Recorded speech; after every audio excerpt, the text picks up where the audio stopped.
Welcome back to the channel, everybody. This is the Movie Dungeon. I'm your host, Dwayne the Fleischner, as you know, and today we're talking about the Odyssey. So Odyssey came out not too long ago. I'm actually kind of late on this review, but I kind of want to get it out the way before Spider-Man comes out because everybody's gonna be talking about that one. But needless to say, Christopher Nolan, my guy, he just don't miss. Sir Christopher Nolan, right? Yeah, that man creates so much visual art, it's ridiculous. You know, a lot of people had their gripes about this film when it was coming out, before it even came out, really, about some of the casting choices. I definitely felt one, for sure. Mine was for sure was Travis. Travis, when I heard about it, I was like, I don't know.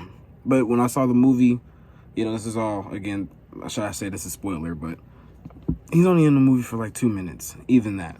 You know what I mean? So, and the part that he plays is understandable, why he's playing that part. Again, they could have chose a different actor to play that role. Plenty of different actors to play that role. But it's not like his role was consequential to the story. But needless to say, Matt Damon, that boy can act his ass off.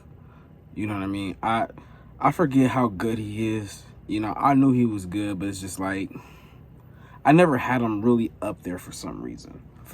I never really did. Maybe it's just the movies that he watched were just okay to me, but even though he was good, maybe the construct of the idea of the film, I just probably wasn't messing with. But this one suits him, and he got so jacked for it.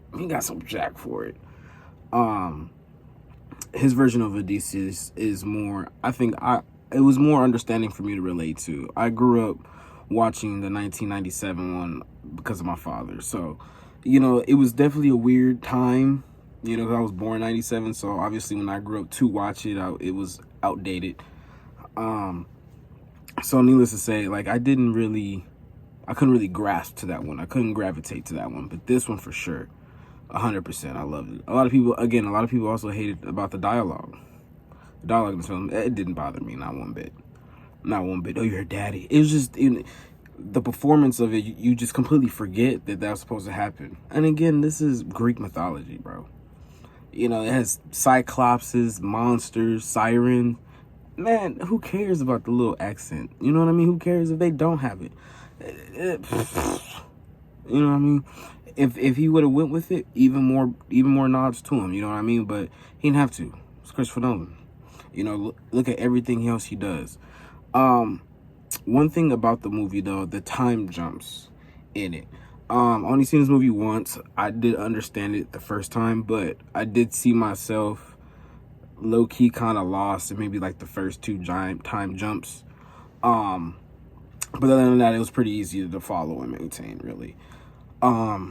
A lot of people didn't like Tom Holland's choice to be in this movie. Thought he was fine. Thought he was great. He played his role very well. He played a good kid.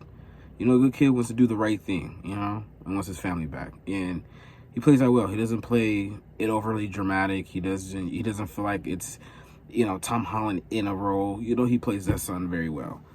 The traveling that, it took from Odysseus to get back home, I felt it. I felt the weight. I felt the travel weight. A lot of people felt like, it was rushed a little bit. Nah, it took its time. I laughed a couple of times too. Every time they landed on an island, them fools were running off. Just were running off. The visual of them from the sky view of them just jetting off of these islands, it became funny after the second, third island like they had to run from. It was insane. The message in the story was there 100%. I felt the gravity, everything. The way he shot some of these, this is like, thank God he did it on location, man. Because it really played a part in this movie. The setting of this really had a character to it. It really did. You felt like you were actually there, and I can't really say that for a lot of films nowadays. So I really did enjoy that he does that. But, that's just a Christopher Nolan thing, no CGI. You know, I think there was one just a little CGI moment. It was when a tentacle monster was reaching down out of the rock and pulling the people off the boat. I think that was the only time that was like CGI used to touch it up. It could have been practical for all I know, but I know Cyclops was built inside the cave that they filmed in, and man, you just gotta give it to him, man.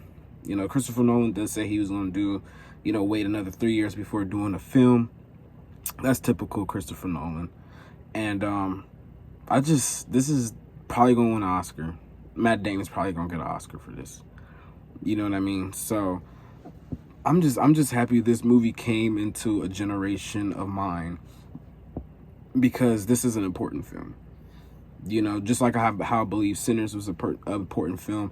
It was an original idea, and it transcended a lot of boundaries. And I think this movie being based off of, you know, Home Run Odyssey and then others, you know, that type of stuff like that, and it's recreated into telling for us, the new generation. Oh, it was picture perfect. It was picture perfect. The cast was flooded. Anne Hathaway was probably like my favorite actress and actor, or whatever you want to call it, in that movie.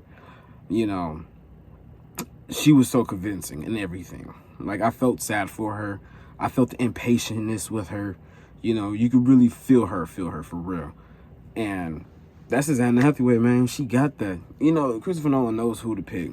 You know, he obviously had a working relationship with a lot of these people, you know, from his previous films. And it really shows that they trust him to make this. And one other thing I want to say, though, when they were in the I don't know, I forgot about it, the name, but when they went to go see the dead, right?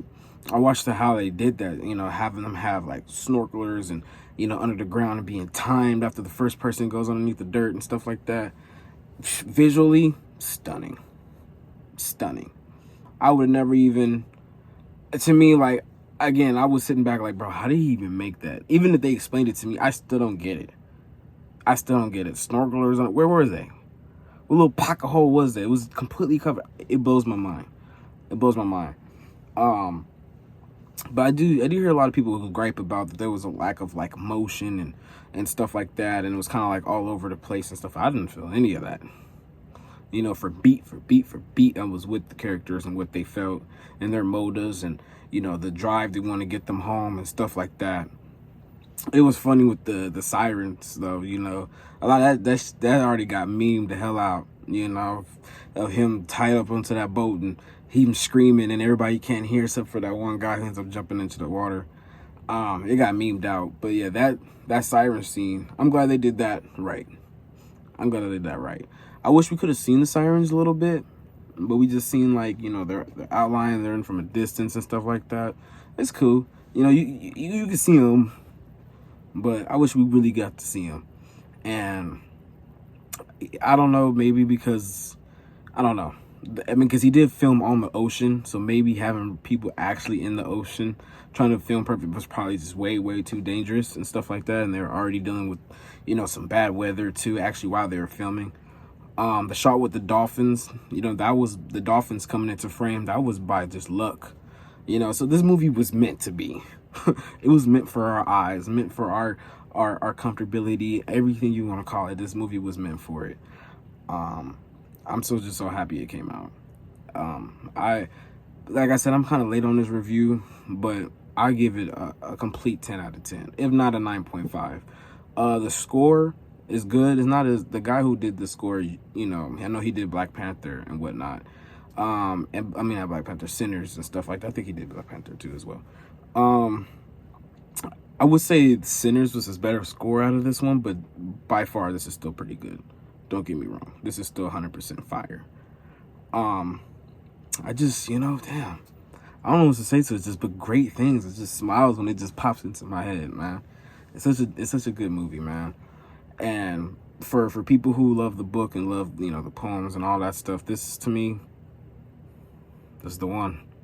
This is the one. He did it. And I don't think anybody the rest of this year, I don't think any other movie is going to compete with it for the rest of this year. He got it in a bag. So that's my boy Christopher Nolan right there. But yeah, that's pretty much all I really got to say, man. You know, I ain't got zero gripes for this film. You know, I didn't feel the runtime, so I had no problems with this movie.